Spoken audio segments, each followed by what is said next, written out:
bonjour à tous. Je pense qu'on peut commencer cette session sur les bonnes pratiques Drupal. Vous m'entendez bien? Oui, parfait. Cette session va être découpée en deux parties. La première, je vais vous présenter vraiment les bonnes pratiques de développement avec Drupal, majoritairement axé sur le développement d'un produit, d'accord, ou alors un site qu'on souhaite industrialiser, d'accord, avec la plus grande partie des composants qu'on va réutiliser, etc. Et dans un deuxième temps, pour ceux qui étaient là, la session de Frédéric Marant juste avant sur les worst practices, ce qu'on trouve de pire dans le monde Drupal. Je vais inviter Frédéric en fait à venir faire un débat un peu avec moi pour savoir un peu dans quel cas utiliser les bonnes pratiques que je vais vous présenter et dans quel cas ça sert à rien, par exemple d'avoir 100% de test coverage sur votre code, ou alors dans quel cas ça sert à rien effectivement d'avoir un project.make, un makefile, etc. pour votre site, d'accord, parce que on va pas avoir besoin d'implémenter ces bonnes pratiques dans tous les cas pour tous vos projets clients, d'accord. Il y a des projets dont le budget ne va pas permettre justement d'écrire des tests pour 100% de votre code, etc. D'accord. Donc ça va être intéressant de voir un petit peu quels sont les cas où on doit utiliser justement ces bonnes pratiques et quels sont les cas où non, il n'y a effectivement pas besoin d'utiliser ces bonnes pratiques. Donc pour commencer, qui je suis, Augustin Delaporte, je travaille chez Commerce Guys et je suis chef de projet. Donc je suis entré chez Commerce Guys il y a 3 ans et demi, bientôt 4 ans, et je suis chef de projet du projet plateforme. Donc pour ceux qui ont vu un peu les t-shirts, plateforme, la solution d'hébergement que Commerce Guys vient de lancer.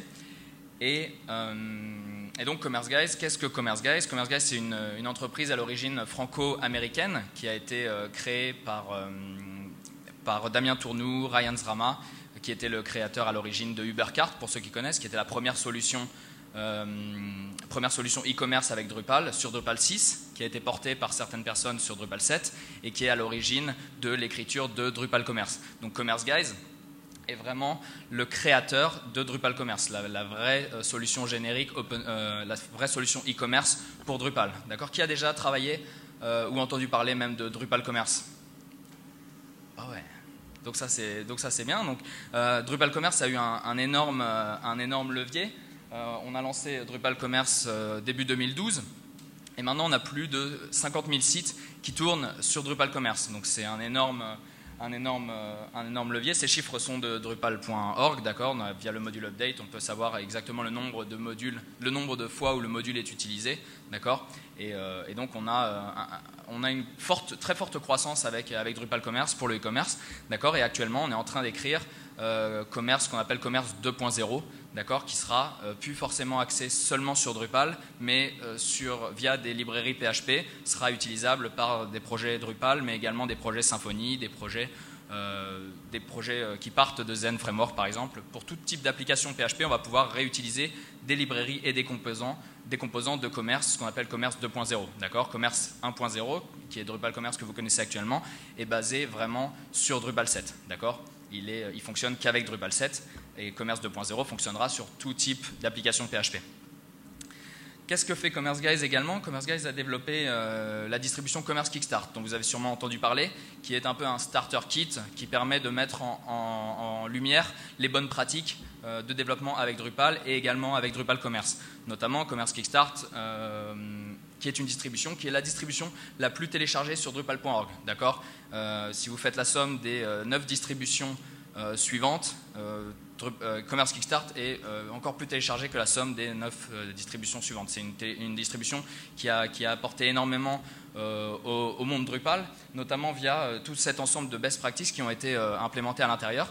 Par exemple, chacune des vues à l'intérieur du back-office de Commerce Kickstart et même sur le front-office utilise Search API. D'accord. Il y a beaucoup de gens qui aiment bien avoir leur back-office utilisant Solar, etc. Via Search API, vous allez facilement pouvoir exporter vos données de la base de données vers une indexation Solar ou quelque chose d'autre. Donc beaucoup de best practices qui ont été implémentées directement dans Kickstart.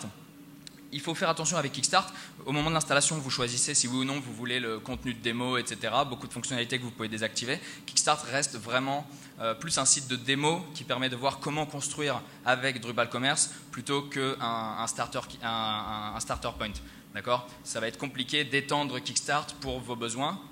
Drupal Commerce est très flexible. Si vous partez avec Commerce Kickstart, vous allez avoir beaucoup de préconfigurations qui ne vont pas forcément vous aller, que vous allez devoir désactiver par la suite, etc. Donc, si vous voulez vraiment commencer un nouveau site avec Drupal Commerce, je vous conseille vraiment de ne pas forcément partir de Kickstart, mais de regarder comment l'implémentation est faite dans Kickstart, notamment les classes de migration qui permettent d'importer du contenu sur votre site. Elles sont extrêmement bien documentées dans Kickstart. Et tout ça sont vraiment utilisés et utilisables. Je vous invite vraiment à regarder comment c'est fait pour réutiliser ça sur vos projets. Et quand j'ai démarré chez Commerce Guys, j'étais responsable du développement de Commerce Kickstart. Et aujourd'hui, donc je suis responsable du développement de Platform.sh, qui est la plateforme d'hébergement et d'intégration continue pour Drupal, mais pas que pour Drupal, justement. On supporte donc tout type d'applications PHP. Donc on travaille beaucoup avec Senseo Labs pour les applications Symfony, et on supporte bien évidemment Drupal. D'accord? Je vous invite à regarder à notre stand, on aura des démos un peu toute la journée sur plateforme pour savoir un peu quelles sont les fonctionnalités et les avantages de cette solution. Donc mon expérience, pourquoi je vous parle aujourd'hui des best practices, c'est vraiment un sujet qui m'intéresse. Quand j'ai commencé le développement Drupal il y a peut-être 5 ans, je travaillais en Chine, et dans une agence Drupal, et c'était vraiment l'expérience à la chinoise, c'est-à-dire que tout ce dont a parlé Frédéric Marant dans la session d'avant sur les worst practices, je me suis retrouvé facilement dans ce qui était fait. D'accord, il n'y avait pas forcément de version de contrôle du code source, il y avait à quel corps c'était courant, etc. Et ensuite je suis arrivé chez Commerce Guys, et là j'ai vraiment découvert qu'on pouvait faire la même fonctionnalité de 2 façons différentes, ou au moins de 2 façons différentes avec Drupal, et qu'il y a une bonne façon de faire et plein de mauvaises façons de faire. Donc j'ai réalisé plusieurs sites Drupal Commerce. Ensuite, j'ai travaillé sur la Commerce Kickstart V2 qui apportait de nouvelles bonnes pratiques, etc., sur notamment les profils d'installation, etc. Et ensuite, Platform SH. J'ai également créé un petit site pour développer, donc je fais un petit peu ma pub sur ça. Et sur ce site, j'ai implémenté un profil d'installation, j'ai implémenté toutes les best practices qu'on maîtrise et qu'on développe chez Commerce Guys pour justement voir un peu si c'était facile pour un petit site comme sur un gros site. C'est un très petit site. Et l'idée, ce que j'en ai retenu, c'est que vraiment, pour implémenter des bonnes pratiques, tout est vraiment question d'outils et de techniques. D'accord ? Les outils, ça va être quels sont les moyens qui vont vous permettre de mettre en place ces bonnes pratiques qui vont vous permettre à terme de faire évoluer votre site facilement, de maintenir votre site et vos modules, d'appliquer des patchs, de mettre à jour, etc., de faire des évolutions. Et ensuite, les techniques. Les techniques, c'est comment on utilise ces outils. D'accord ? Et c'est ça dont je vais parler maintenant pendant cette session. Ça va être vraiment tous les outils que je vous conseille de mettre en place pendant vos développements. Et ensuite, les techniques, comment on utilise ces outils pour développer votre site. Donc les outils, on commence. Tout d'abord, il faut toujours commencer par un système de contrôle de version. Ici, j'ai besoin de convaincre personne que c'est important.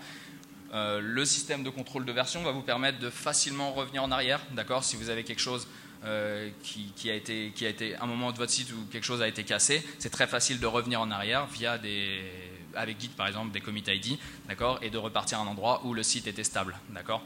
C'est extrêmement important. Et c'est également important, et ça facilite le travail collaboratif. D'accord ? Si vous avez plus d'1 développeur sur un projet, il faut absolument avoir un système de version de contrôle afin de pouvoir facilement partager le code source et partager l'historique avec plusieurs personnes. D'accord ? Quel système de version de contenu on vous conseille ? Bien évidemment Git. Est-ce que tout le monde connaît Git ou utilise Git déjà ? Est-ce qu'il y en a qui utilisent d'autres systèmes comme SVN par exemple ? D'accord ? Donc, en termes de bonnes pratiques, je conseille vraiment Git pour plusieurs raisons. En général, ceux qui utilisent SVN, c'est un besoin client ou c'est parce qu'ils aiment vraiment SVN.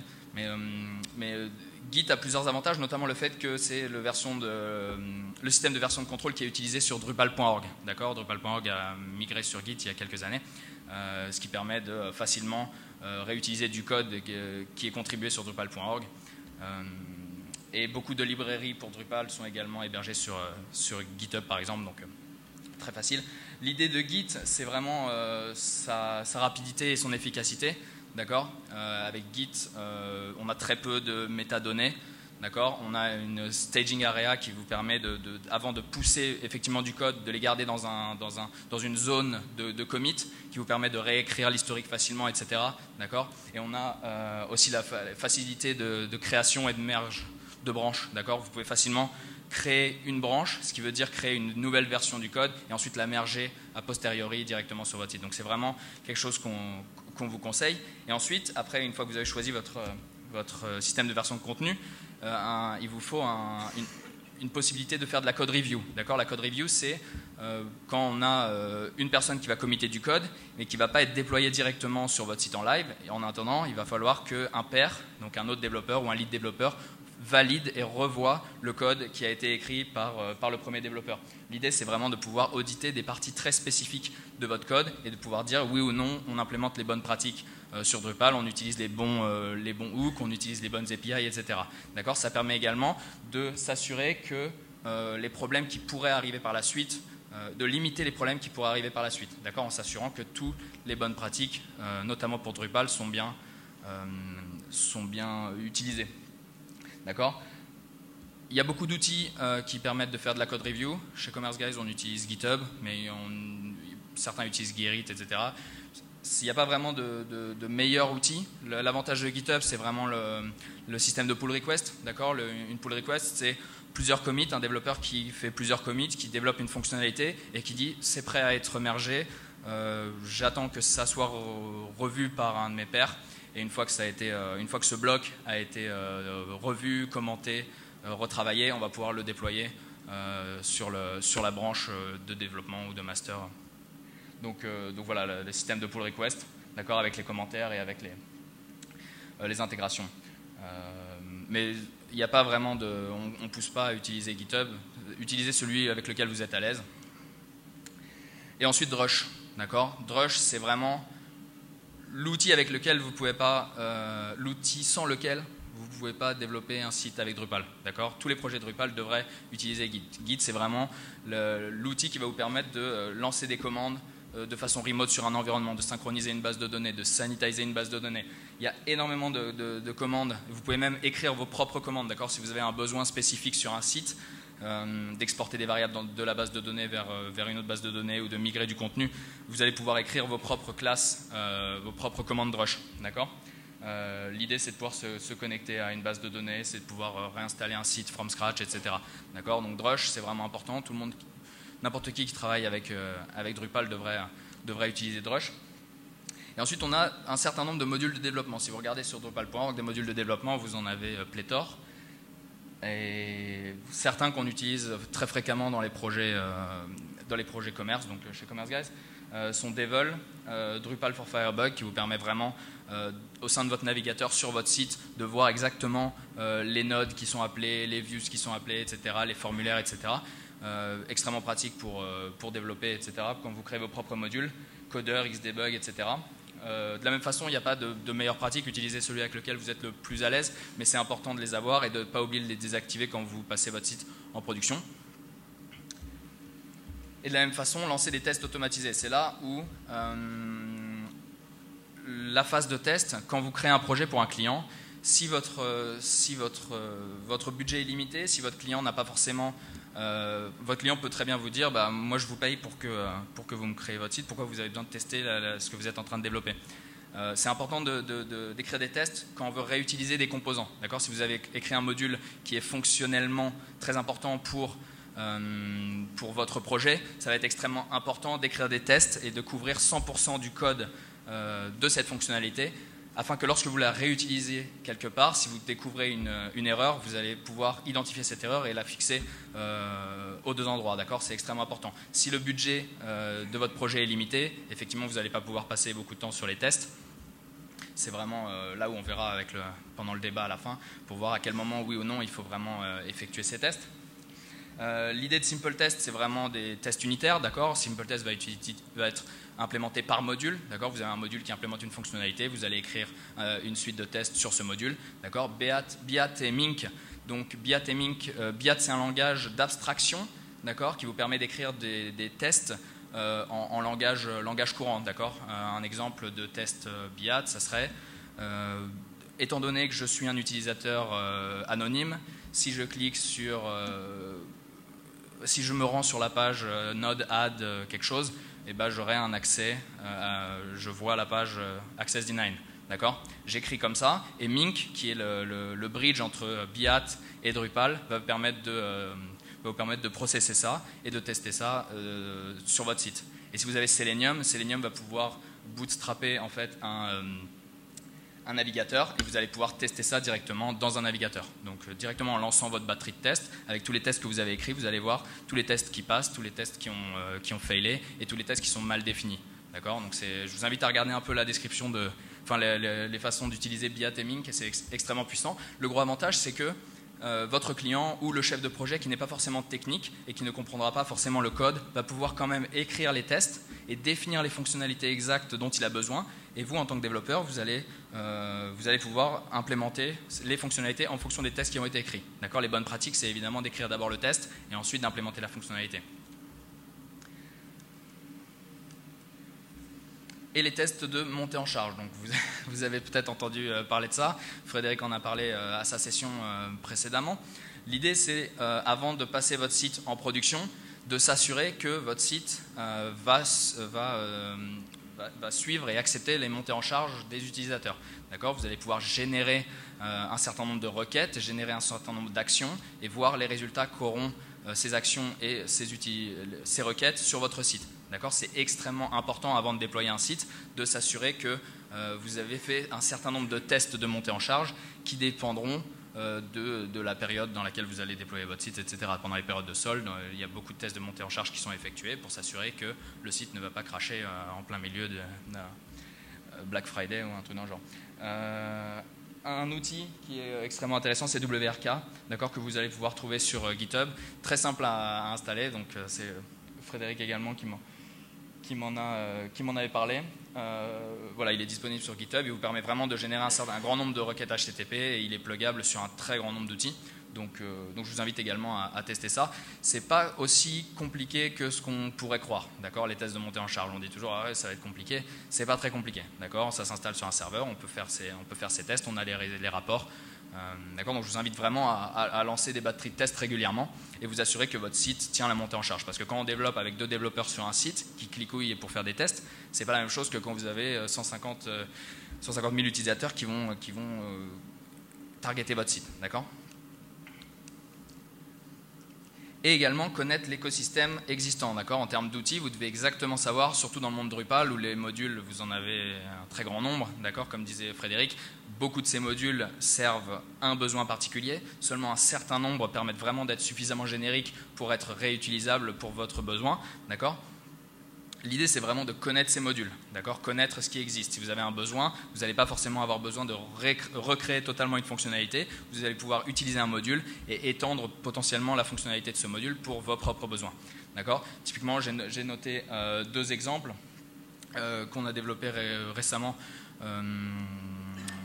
qui sont Commerce License et Commerce License Billing, par exemple, qui vous permettent de faire de la vente digital sur Drupal, d'accord, avec Drupal Commerce. D'accord, si vous avez un produit qui n'est pas un produit physique, je vous invite à utiliser ces modules pour faire du revenu récurrent par exemple, ou de la vente d'événements, la vente de contenu, d'accès à un contenu, la vente de rôles, etc.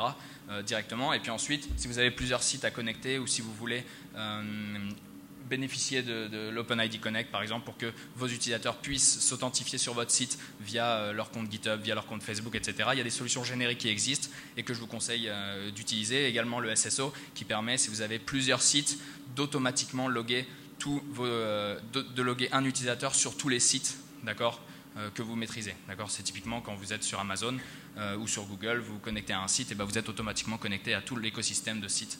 Et quand vous vous déconnectez d'un site, vous êtes également déconnecté de tout l'écosystème. D'accord ? Donc ces modules existent sur Drupal. Si vous avez ces besoins particuliers, ils sont suffisamment génériques. N'hésitez pas à les réutiliser. Et restez au courant, tenez-vous informés sur cet écosystème qui grossit régulièrement. Et 3 petits points. Et donc maintenant, une fois qu'on a ces outils, c'est extrêmement important de savoir les utiliser avec les bonnes techniques nécessaires. Et donc la première technique, c'est vraiment de passer beaucoup de temps, mieux vaut trop que pas assez, sur l'architecture de votre site. D'accord ? Quand on construit un site et qu'on décide de faire un profil d'installation par exemple, ou qu'on décide de faire des composants réutilisables, c'est extrêmement important de passer énormément de temps en amont avec toute l'équipe du responsable du projet, le product owner, même le client à la limite, les développeurs, les intégrateurs, etc. pour définir exactement la façon dont vous allez construire le site. D'accord ? Posez-vous les bonnes questions, etc. C'est très important. Cette étape est très importante et souvent elle est bâclée. On préfère vite fait avec Drupal, on aime bien cliquer, créer ses entités, etc. Je vous conseille d'abord de vous assurer de ce que vous allez vraiment créer avant d'effectivement commencer à cliquer sur votre site. Des environnements de développement. L'idée quand vous créez un projet, donc vous allez avoir une équipe de développeurs, potentiellement plus que un, donc on va dire 2 ou 3. Vous allez vouloir très vite que chacun de ces développeurs puisse travailler en isolation, mais dans les conditions qui seront potentiellement celles du site en live. D'accord ? C'est extrêmement difficile. En général, il y a beaucoup de solutions qui automatisent un petit peu ça. D'accord ? La plupart du temps, vous allez maintenir vos scripts Jenkins, etc. pour générer des sites avec leur propre URL. Ensuite, vous allez avoir besoin d'un site pour que votre client teste. En attendant, vous allez développer autre chose, etc. Donc vraiment, trouver une solution. Une solution qui existe maintenant, c'est Platform par exemple, mais différentes solutions existent pour justement vous assurer que chacun de vos développeurs va travailler en isolation totale, toujours dans des conditions les plus proches possibles, sinon exactes, du réel du site qui sera en production. D'accord ?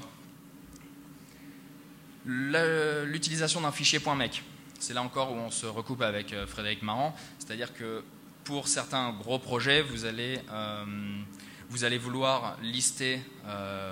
déjà, qui connaît le fichier .mec ? Ok. L'idée d'un fichier .mec, c'est-à-dire que dans votre code source, dans le code source de votre projet, vous allez pouvoir lister les dépendances qui vont être utilisées sur votre projet. D'accord ? Ça veut dire que si j'ai un repository Git avec mon projet, je vais avoir tous mes fichiers sources Drupal, je vais avoir un répertoire qui va être sites default ou alors sites all, modules, themes, libraries. D'accord ? Si j'ai du multisite, j'aurai dans mon répertoire sites pour mon site 1 un certain nombre de modules, pour mon site 2 un certain nombre de modules, etc. Tout ça dans mon repository.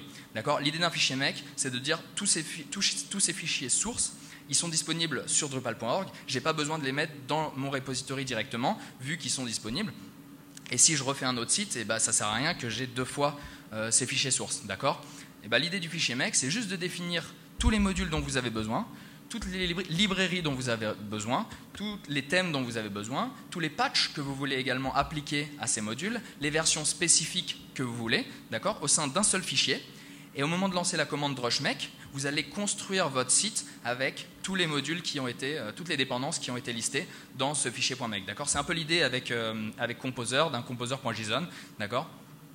L'idée, c'est vraiment de garder votre repository extrêmement clean, extrêmement simplifié, d'accord ? Et votre repository pour votre projet contiendra seulement le code custom à votre application ou à votre projet, d'accord ? Vous n'avez pas besoin de tous les fichiers Drupal parce qu'ils peuvent être récupérés automatiquement par un fichier .mec, d'accord ? L'idée également, c'est de vous assurer à chaque instant du projet de quel patch a été appliqué, de quelle version est actuellement en train de tourner, d'accord ? Parce qu'à chaque fois que vous allez relancer la commande drushmec, vous allez retélécharger les sources et il n'y aura pas quelqu'un qui va pouvoir faire hacker un module rapidement, relancer la commande drushmec, son hack va disparaître, d'accord ? S'il veut hacker quelque chose, il crée un patch, il l'applique, il le liste dans le projet .mec et tout le monde est content, tout le monde sait exactement ce qui s'est passé sur le module, d'accord ? Un autre avantage, c'est que vous pouvez également via les fichiers .mec, vous pouvez aller télécharger des librairies qui sont sur GitHub ou sur un repository privé que vous avez à vous. D'accord ? Si vous maintenez un module dans votre organisation sur GitHub ou sur GitLab et que ce module est privé ou même public, vous allez pouvoir télécharger ce module directement. D'accord ? Ce n'est pas spécifique à Drupal.org. D'accord ? Les librairies peuvent être téléchargées sur GitHub, etc. Donc je vous invite à utiliser vraiment ces fichiers .mec dans vos projets parce que vous allez vraiment vous simplifier la vie. Et même pour une mise à jour d'un module ou une mise à jour de Drupal core, vous n'avez pas besoin de retélécharger tous les fichiers, écraser tout ça, refaire un nouvel historique. Vous changez simplement la version du module ou de la version core que vous voulez ou la version du patch et vous repoussez ce fichier .mec et vous avez mis à jour votre site. D'accord ? Typiquement pour Drupageddon, c'était intéressant d'avoir un fichier .mec parce qu'il suffisait juste de modifier la version core ou alors d'appliquer le patch si vous ne voulez pas mettre à jour et automatiquement votre site devient sécurisé. Un autre concept dont on a parlé, dont Maxime a parlé un petit peu ce matin et Frédéric a parlé à sa session précédente, c'est de dire qu'on va construire un profil d'installation. D'accord ? Un profil d'installation, c'est une distribution. D'accord ? C'est un ensemble de fichiers qui va pouvoir être installé à partir de zéro, d'accord, et construire votre site à partir de zéro. D'accord ? Commerce Kickstart, par exemple, est un profil d'installation. D'accord ? Dès l'installation, vous allez pouvoir définir la façon dont vous voulez installer votre site. Quand vous installez Drupal, par exemple, c'est également un profil d'installation. D'accord ? Vous avez deux profils d'installation disponibles. Vous avez le standard et le minimal. Vous en avez aussi un autre pour les tests, par exemple. Et ben, vous définissez quel profil d'installation vous souhaitez et Drupal va automatiquement lire le contenu de ce profil d'installation et remplir votre base de données avec du contenu, avec des entités, etc. D'accord ? Vous pouvez, pour chaque projet que vous créez votre propre profil d'installation. D'accord ? C'est-à-dire qu'à chaque instant de votre projet, vous pouvez supprimer la base de données, relancer l'installation à partir de zéro et vous allez avoir le même résultat pour chaque développeur qui travaille sur votre projet. Vous n'avez plus besoin de vous envoyer les bases de données qui sont à jour ou pas avec le code, etc. D'accord ? Je ne sais pas si ça a du sens. En général, les gens ils disent mais ça n'a pas beaucoup de sens. En fait, l'idée vraiment derrière tout ça, c'est de dire que toute la configuration de votre site doit être exportée dans vos fichiers. D'accord ? Une fois que c'est fait, vous allez pouvoir relancer votre installation, mettre à jour vos features, etc. Enfin, revert vos features, lancer les migrations, etc. pour arriver au point exact à chaque instant du projet. D'accord ? Donc voilà, quand on a un profil, par exemple, le profil pour le site couplé de 8, c'est on peut installer le site à partir de zéro et donc juste à partir des sources, lancer l'installation. Il y a beaucoup de starter kits qui vous permettent d'implémenter votre propre profil. D'accord ? Si vous voulez essayer, vous en trouvez un sur Internet, vous regardez un peu, vous ajoutez vos modules, vous ajoutez vos fonctionnalités et vous allez pouvoir créer vos propres profils d'installation de façon assez facile. Donc voilà, comme je disais, l'idée c'est vraiment que la configuration soit exportée dans des fichiers. Comment on fait ça ? Drupal met à votre disposition un certain nombre de modules, d'accord, ou d'outils qui vont vous permettre d'exporter votre configuration dans les fichiers. La configuration, c'est tout ce qui est dans la base de données. D'accord ? Si vous avez créé un nouveau type d'entité, si vous avez des variables, si vous avez tout ce qui peut être enregistré dans la base de données, même le contenu, vous allez pouvoir l'exporter dans des fichiers. D'accord ? Pour le contenu, ça marchera avec des classes de migration par exemple. Les features, donc pour les features, donc c'est un module qui est spécifique, qui a des fichiers .features, .quelque chose. D'accord ? Et ces features, vous allez pouvoir exporter une feature dans du code et au moment de reverter la feature, ça veut dire qu'on va en fait prendre le contenu qui est dans le fichier et mettre à jour la base de données avec ce contenu. D'accord ?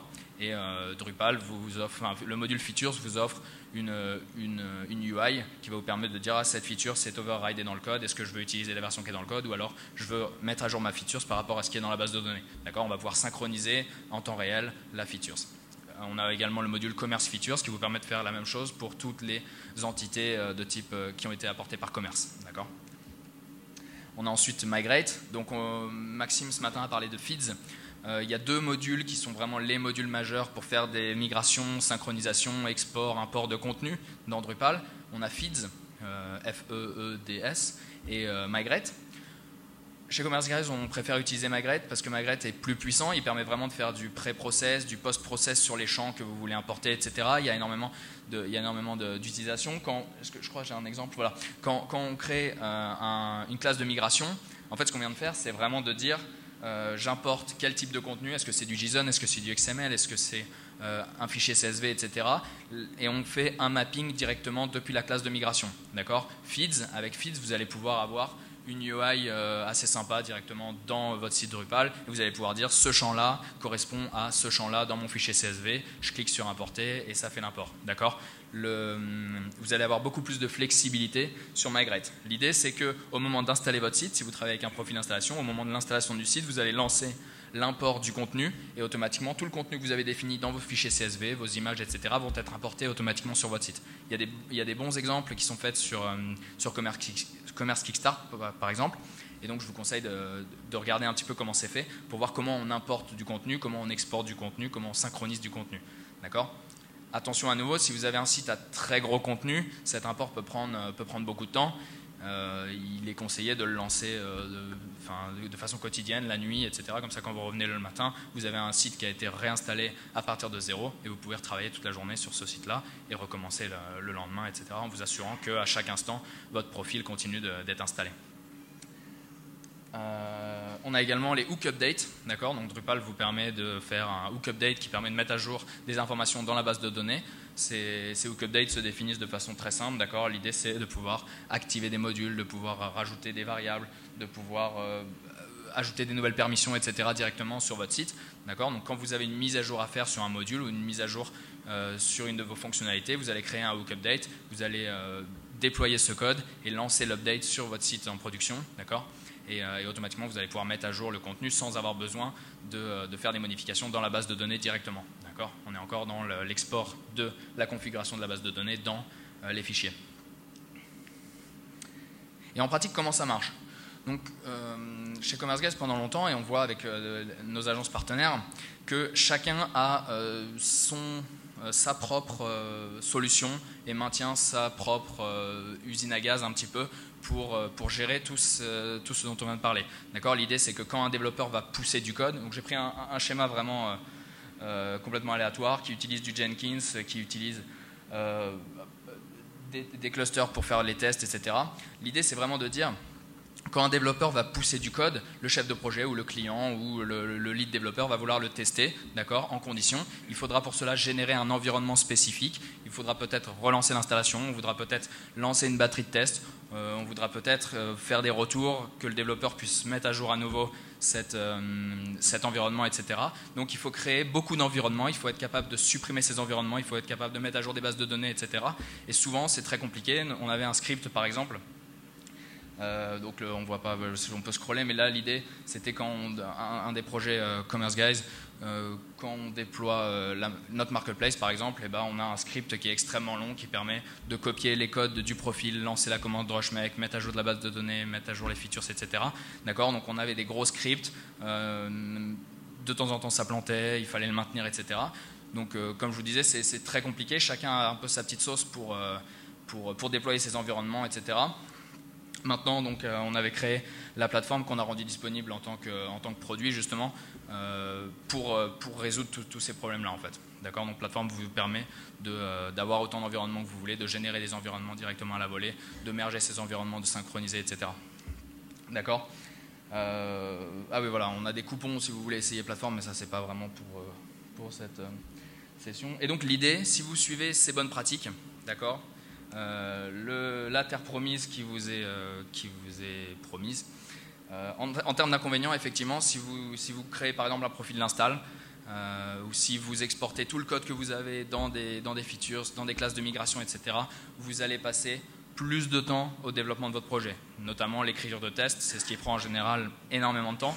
D'accord, donc si vraiment vous avez besoin et vous souhaitez suivre ces bonnes pratiques, il faut savoir que le temps de développement va être rallongé avant la phase de déploiement du projet. D'accord, une fois que le projet sera déployé, toutes les mises à jour, toutes les modifications vont être extrêmement facilitées parce que vous avez déjà un project.make, vous avez déjà des features, etc. Donc ça va être très simple de pouvoir mettre à jour, de pouvoir faire des évolutions, etc. Mais initialement, on va vraiment perdre du temps. On a vraiment eu l'expérience avec Kickstart où on aurait très bien pu créer Kickstart très facilement en faisant de la configuration, etc.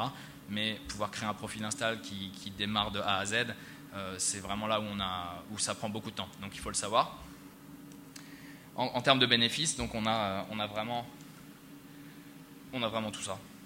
Même je suis sûr qu'il y en a plus. L'idée c'est que on peut vraiment prédire ce qu'on va avoir, ce qu'on va déployer. Les modifications sur la configuration sont beaucoup plus simples, d'accord. Si on a quelqu'un qui aura fait une modif dans la base de données, eh ben on va voir qu'il y a une différence sur le code. Est-ce que cette modif on souhaite la garder? Oui, ben on va mettre à jour la feature. Si on ne souhaite pas la garder, on va reverter et on aura toujours un aperçu de ce qui a été modifié par rapport à ce qui est dans le code. D'accord, c'est vraiment le problème avec Drupal, c'est de garder une cohérence avec ce qu'il y a dans les fichiers par rapport à ce qu'il y a dans la base de données.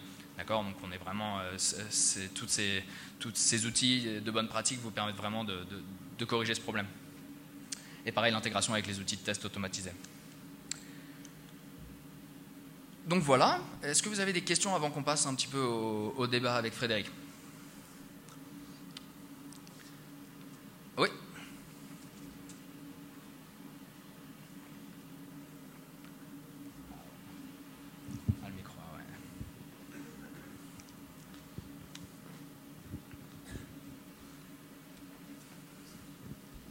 Alors, moi, je vais revenir sur les questions de profil d'installation. Parce que alors j'ai essayé quelques temps de faire un truc. Je trouvais ça à peu près naturel, mais j'ai pas trouvé de solution pour le faire proprement. C'est en gros, bon, on était un peu avec une notion d'usine à site, donc j'ai une plateforme 0 qui est déjà un corps, bon, lui pas patché, mais avec des modules de contrib, des modules custom qui nous font une plateforme 0 avec un profil d'installation pour cette plateforme 0 là, et on veut l'utiliser pour un projet qui se base dessus. Donc on s'est dit, on va faire un profil d'installation ad hoc pour ce projet-là, mais qui, quelque part, hériterait du profil d'installation de la plateforme 0. Et on n'a pas trouvé de solution pour le faire, ce profil d'installation-là. Pour créer le profil d'installation ou pour faire générer des sites à partir de ce profil d'installation? Pour créer un profil d'installation pour ce nouveau projet-là, qui hérite du profil d'installation de la plateforme 0. Donc j'ai envie de vous dire, utilisez plateforme, parce que plateforme supporte justement ce truc, mais on en reparlera juste après. L'idée, ça va être vraiment de créer un nouveau site, un nouveau profil qui pool dans un premier temps le profil. Mais il y a beaucoup de gens qui font ça, par exemple, à partir de Commerce Kickstart 1.0, d'accord, celui qui est assez light et qui utilise juste les modules, qui active juste les modules commerce, d'accord, ils créent un profil, et ce profil, il est construit à partir leur .mec, en fait, leur fichier .mec pour leur site. Liste pas Drupal core, mais liste Commerce Kickstart 1.0. D'accord. Donc en fait, quand on va lancer la commande drushmake, on va pas prendre Drupal core, mais on va prendre Commerce Kickstart 1.0. On va lancer ce profil, et à partir de là, on aura déjà toute la base pour installer Commerce Kickstart, et là, vous overridez ce dont vous avez besoin avec votre propre site. En fait, c'est vraiment l'idée. Mais on peut en reparler, c'est intéressant comme cas d'utilisation. Et il y a beaucoup de gens qui font ça, qui maintiennent leur profil d'installation vraiment classique avec tous les modules dont ils ont besoin sur tout leur projet, et qui le poolent via un fichier .mec justement, et qui travaillent, qui override seulement à partir de ça. Je vous remercie. Je pense qu'on peut passer au débat, si Frédéric veut bien me rejoindre. Et donc le débat, il nous reste un bon quart d'heure, je pense. Et donc on l'a axé, ce débat, sur trois axes, d'accord, qui sont à quel moment faut-il effectivement suivre ces bonnes pratiques, c'est-à-dire créer un profil d'installation, utiliser un fichier .mec et tout exporter dans le code, écrire des tests automatisés, etc. Drupal impose-t-il, oui ou non, ces bonnes pratiques, l'utilisation de ces bonnes pratiques, et ensuite quels facteurs vont définir l'utilisation ou non de ces bonnes pratiques? Je pense que la première question, justement, c'est quand suivre ces bonnes pratiques. Il y a un des points qu'a évoqué Augustin, sur lesquels nous ne sommes pas entièrement en accord, puisqu'il dépend du contexte, c'est les makefiles. Les makefiles, comme il vous les a décrits, permettent de conserver un repository assez léger et de fonctionner comme composer en téléchargeant périodiquement les nouvelles versions lors des déploiements. C'est un avantage de lisibilité, et ça a aussi un avantage qui est lié à ma présentation concernant le suivi des patchs dans un déploiement, c'est que vous savez quels patchs sont présents. Donc avant de faire une mise à jour, vous pouvez simplement reprendre la liste des patchs dans le makefile pour vérifier s'ils s'appliquent encore sur la version que vous appliquez à déployer. C'est un gros avantage, il est indéniable. En revanche, un certain nombre de structures un peu importantes, notamment aux États-Unis, mais de plus en plus en France, notamment dans les sociétés cotées, ont des obligations de compliance. Et pour respecter des contraintes de compliance, il n'est généralement pas admissible que vous déployiez sur un système de production quelque chose dont vous n'avez pas la garantie qu'il soit strictement identique bit pour bit à ce qui a été présent dans le dépôt qui a fait l'objet d'une inspection de certification. Du coup, vous devez construire votre site à partir de fichiers que vous committez avant de les soumettre à la révision. Du coup, votre process de déploiement ne peut pas se permettre d'aller procéder à des téléchargements, et l'intérêt du makefile se limite au fait d'être, dans ce cas-là, juste une liste de patchs, parce que vous allez déployer uniquement à partir de fichiers locaux, d'un profil d'installation bien sûr, et vous n'allez pas procéder au téléchargement. C'est vraiment, je pense, un cas où on ne veut pas suivre la bonne pratique du makefile. Dans les autres cas, ça me paraît vraiment recommandable, en particulier lorsque vous êtes comme Commerce Kickstart, comme l'a mentionné Augustin, dans une optique de faire un produit où vous allez passer du temps et travailler sur de la qualité. Plus généralement, sur les produits, qu'est-ce que tu peux différencier par rapport au site, peut-être ? Donc, l'idée d'un produit par rapport à un site où vous avez vraiment un client, c'est que le produit, vous allez vous développer un produit dans l'optique de le faire évoluer par la suite. D'accord ? Il y a beaucoup de projets clients où vous allez avoir un site, il a besoin d'un site tout de suite, vous allez lui créer son site. Dans 2 ans, vous ne savez pas si le site sera encore maintenu, sera encore évolutif, etc. D'accord ? Dans le cas d'un produit, une entreprise va investir vraiment de l'argent pour que ce produit soit évolutif, soit maintenable, etc.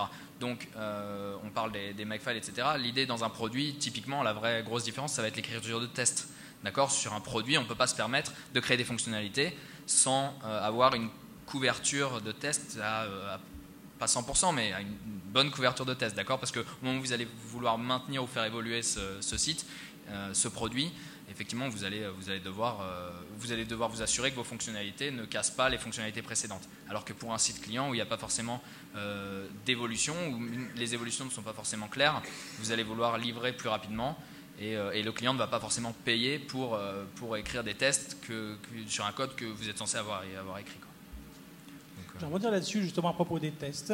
On a eu l'occasion cette année de travailler sur un extranet où le coût de développement des tests pour la partie Drupal a représenté 80% du coût de développement de Drupal total, puisqu'on a travaillé entièrement en BDD avec du BIAT d'un bout à l'autre et 100% de taux de couverture en test fonctionnel, ce qui est probablement excessif.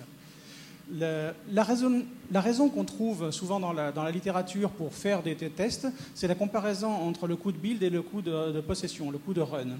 Typiquement, quand on raisonne sur un site qui a une longue durée de vie, qui est un peu analogue à un produit, on constate que la plus grande partie des coûts supportés sont supportés durant le cycle de vie du site. Et d'une manière générale, lorsqu'on est également sur une application qui a une rentabilité périodique avec un cycle d'abonnement, par exemple, on constate que progressivement, aussi bien les coûts que les profits évoluent dans le temps.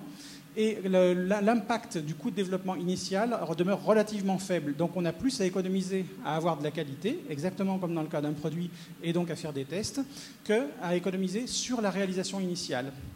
Là où ça change pour les sites web, c'est qu'il y a quand même un gros marché, et Drupal est particulièrement présent sur ce marché-là, qui concerne les sites événementiels, les one-off. Vous avez un site à réaliser dans l'urgence pour un événement. Par exemple, il y a quelques années, il y avait des émeutes qui se produisaient en France et il a fallu sortir un site pour lancer les états généraux de l'outre-mer, par exemple. Il a fallu sortir un site en 15 jours dont la durée de vie a été évaluée à 2 mois, qui était la durée des états généraux. On ne prend pas le même genre de précaution pour la durée de vie sur un site qui doit répondre dans l'urgence à un besoin et être figé ensuite. Même chose pour le site du Grand Paris, également quelques temps plus tard. Un site qui doit être figé pour quelques mois plus tard, simplement, que pour un site qui va avoir une véritable durée de vie, un run important. Donc, à partir de là, il peut être censé faire des économies et se passer de tests. En tout cas, c'est ce qu'on fait plus généralement. Du coup, que nous recommande ou impose Drupal là-dessus ? Eh bien, sur Drupal 8, le dernier mécanisme qu'a décrit Augustin avec les features a été intégré directement dans Drupal Core pour inciter au maximum les développeurs à l'utiliser sous ce qu'on appelle le config management, qui nous permet d'exporter l'ensemble des données en séparant la configuration du contenu. Si tu peux en parler peut-être ? Ça s'appelle le CMI. Configuration Management Initiative. Exactement. Voilà, l'idée c'est vraiment de pousser au sein de Core de Drupal 8, de pousser ces bonnes pratiques d'export de la configuration de ce que vous avez dans la base de données dans le code, d'accord ? C'était vraiment le point faible de toutes les versions précédentes de Drupal, c'est de garder, comme j'ai dit, un peu une cohérence entre ce qu'il y a dans la base de données et dans le code, d'accord ? Quand on se partage une base de données, on n'a pas forcément la même version du code, on a des modifications qui ont été faites dans base de données directement, et avec Drupal 8, maintenant, on a directement ce mécanisme d'export et de configuration dans le code, directement dans le corps de Drupal, d'accord ? Il n'y a plus besoin de features, il n'y a plus besoin de tout ça. C'est un peu... Ouais. On a eu la même chose pour un des problèmes que j'ai mentionné dans mon intervention, qui est la fusion jusqu'à Drupal 7 inclus entre ce qui relève des settings, c'est-à-dire qui est propre à un environnement de déploiement, ce qui relève de la configuration, qui est le paramétrage de l'application, et ce qui relève du contenu. Comme l'a dit Augustin, on a une bonne solution avec Migrate pour les imports, qu'ils ont mis en œuvre dans le Kickstart et dans d'autres outils. Elle est également en Drupal Core aujourd'hui. Et pour l'information d'état qui concerne l'évolution dans le temps du site, ça n'est plus de la configuration. On a identifié un nouveau type de données qui sont les données d'état pour lesquelles il y a également un nouveau système. Là aussi, Drupal n'impose pas d'utiliser ces primitives, mais il va vous rendre beaucoup plus difficile le travail si vous ne prenez pas en compte ces nouveaux modèles de données. De même pour les tests unitaires, le fait que Drupal 8 inclut PHP Unit et une quantité de tests unitaires beaucoup plus importante que Drupal 7, où on n'avait que 2% de tests unitaires sur les 98% de tests fonctionnels, va vous encourager à développer du test. Alors, quand utiliser ? Une fois encore, Augustin parlait d'une couverture de test à 100%. Oui, mais on retombe sur les problèmes de mauvaises pratiques de gestion pour les maîtres d'ouvrage. Vous imposez une contrainte numérique à un prestataire en disant il faut 80% de couverture test unitaire. Magnifique, le prestataire n'aura rien de plus pressé que de couvrir ses tests avec des tests sur les features, sur les vues exportées, qui vont tout de suite sur un grand nombre de lignes, qui représentent souvent 80-90% du code total livré par un prestataire. Ça n'a aucune valeur puisque c'est du code généré qui ne pourra pas contenir d'erreur. Il aura rempli son objectif, ça ne servira à rien. Si vous voulez faire des tests et que vous n'avez pas envie ou le budget pour en faire beaucoup, testez les points les plus difficiles. La bonne pratique, c'est aussi d'être intelligent, quelque part. Par exemple, sur le commerce Kickstart, on dit qu'on a 100% de tests fonctionnels. On n'a pas testé nos features, on n'a pas testé nos views, on n'a pas testé nos imports de migration. D'accord ? On a vraiment testé le workflow utilisateur, on a testé la gestion du back-office, etc. Mais, et c'est ce qu'on se considère comme fonctionnel pour un utilisateur. D'accord ? Donc quand on dit 100% de tests unitaires, on n'est pas en train de tester toutes nos views et toutes nos features parce qu'effectivement, on a beaucoup de lignes de code qui sont générées avec ces modules et ça n'a aucun sens ou très peu de tester tout ça. D'accord ? Et les outils où, par exemple, avec Commerce 2.0, je ne sais pas si tu veux en parler un peu ce soir. Il y a une session tout à l'heure avec Julien Dubreuil sur le futur Drupal où on va parler un peu d'évolution de Drupal Commerce 2. Non, mais même Drupal 8, toutes les nouvelles. Drupal 8 et Drupal 9 et l'avenir aussi. donc voilà, l'idée, par exemple, avec Commerce 2.0, c'est qu'on a 100% de tests unitaires sur les librairies qui sont communes aux autres outils, d'accord ? Quand Symfony va utiliser des composants commerce, d'accord, on veut s'assurer que ces composants commerce soient fonctionnels à 100%, d'accord ? Donc pour ça, on est obligé d'écrire 100% vraiment. Chaque ligne de code doit vraiment être testée. Et ça, on est vraiment dans le cadre d'un produit. On n'est plus dans le cadre d'un site web. Mais du coup, ça pose la question, quels sont les facteurs qui définissent les bonnes pratiques à appliquer alors ? Peut-être tu as une idée sur la question. Bah écoute, d'après moi, c'est vraiment le budget client. Et toi, tu disais plutôt hier que c'était plus la durée de vie du site a posteriori, une fois qu'il sera en phase de build.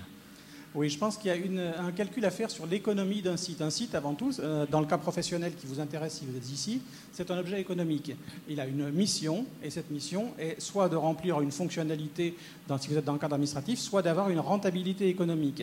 À partir de là, il faut mettre en balance le coût de build, le coût de possession et le coût de maintenance. Les tests permettent de réduire le coût de la maintenance évolutive parce qu'ils vont réduire la quantité de régressions qui vont apparaître au fil des évolutions, puisque les régressions vont pouvoir être attrapées durant le cycle de développement. Les tests de montée en charge vont pouvoir intercepter les problèmes avant les déploiements en clientèle. Je peux prendre une anecdote sur les sites qu'on audite de temps en temps. On a parlé de la catastrophe qui a été représentée France FR lors du lancement. Ça a mis un gros coup d'arrêt sur les développements Drupal à l'époque parce que des gens se sont inquiétés de la capacité de Drupal à tenir en charge. Il n'y avait pas eu de test de montée en charge. On les a fait ensuite après la correction. Une fois lorsqu'on a repris d'ailleurs avec Commerce Guys à l'époque l'évolution de ce site. Et à contrario, quelques temps après, un site de médias français, une radio bien connue, s'est préparé à lancer son site et a pris le soin d'effectuer des TMC, tests de montée en charge, avant le lancement et pas la veille, mais quelques semaines auparavant. Et on constatait que, comme je l'avais mentionné dans les mauvaises pratiques, le site qui marchait parfaitement en développement ne passait pas au-delà du deuxième utilisateur en production. Donc on a rapidement fait un diagnostic sur les causes les plus courantes, fait des interventions, l'agence a corrigé et ils ont pu lancer leur site 15 jours plus tard et tenir les objectifs de performance qui étaient attendus. Donc une fois encore, c'était raisonnable parce que c'est un site d'une radio, c'est un objet qui sert une grande audience, qui a donc un retour sur la dépense. Lorsque vous faites un événementiel, que vous faites un site qui va annoncer un événement et qui va se fermer après la fin de l'événement, par exemple, vous annoncez un concert, peu après, même si c'est un festival important, quelques temps après le concert, vous allez probablement arrêter le site ou le figer dans une version statique. Ça n'a pas tellement de sens de déployer. La question qu'on pourrait se poser, est-ce qu'on peut imaginer des produits qui ne nécessiteraient pas des bonnes pratiques ? Oh, le piège. Non ? Peut-être pas. Alors peut-être que nous avons la réponse à cette question, justement. Quel facteur des bonnes pratiques ? Si votre site, finalement, c'est un produit et que vous devez le maintenir parce que vous le vendez ou que vous en tirez un revenu, il faut suivre les bonnes pratiques. Si c'est quelque chose qui est un événement, qui aura une durée de vie limitée, ça n'est probablement pas nécessaire. Et c'est plus important probablement que le coût total du site, parce qu'un site comme le site des États généraux a eu un coût significatif parce qu'il adressait une grande partie de la population. Le premier jour du lancement, on a eu 30 000 contributions déposées en vidéo sur le site, c'était quand même relativement conséquent. Ça a coûté relativement cher à développer, mais ce n'était pas très important de couvrir avec des tests, qui auraient été difficiles à l'époque d'ailleurs, parce qu'on savait que de toute façon, après la fin de l'événement, on allait pouvoir l'arrêter. Typiquement, le produit Aegir, voilà, qui est un système d'hébergement, d'accord, une solution d'hébergement qui est construite en Drupal 6 et qui n'a pas peut-être suivi ses bonnes pratiques et qui continue de patcher, donc ils sont toujours à jour en termes de patch, mais ils n'ont pas migré. Peut-être que c'est aussi un produit qui... L'autre cas, effectivement, comme il le mentionne, c'est Drupal 6. C'était difficile d'écrire des tests en Drupal 6. Il y a certainement des gens encore, peut-être dans cette salle, qui ont des projets en Drupal 6. J'en connais, j'ai des clients qui ont des sites en production en Drupal 6. Une personne est venue me dire tout à l'heure parce qu'elle était bloquée sur un extranet en Drupal 6 aujourd'hui. Ça existe encore. On ne va pas nécessairement recréer des tests parce qu'on exploite et qu'on fait évoluer quelque chose qui est dans une version antérieure où c'est difficile. Ça peut être une bonne pratique pour l'évolution, d'ailleurs, d'identifier par des tests chaque région qui est touchée par un changement. Mais on ne va pas les faire sur le principe, c'est trop tard. C'est trop tard. Merci Frédéric. Merci Augustin. Est-ce que vous avez des questions, des dernières questions?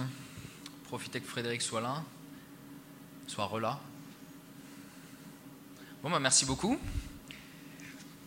Et bonne fin de conférence.